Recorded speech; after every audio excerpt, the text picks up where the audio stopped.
Tere, minu nimi on Liusei. Ma olen 18 vana ja Jaapanist. Me oleme lava, mis on min lemmikkoht.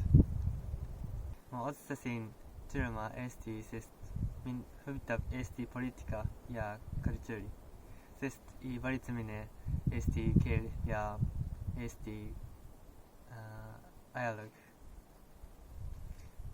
Praegu ma teen vabatahtlik tööd muuseumis.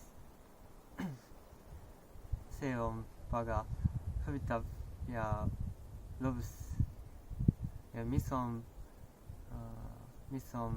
annab mulle palju kogemusi. Ja mina olen Elsa, mina olen sellel aastal Rössei vahetusema.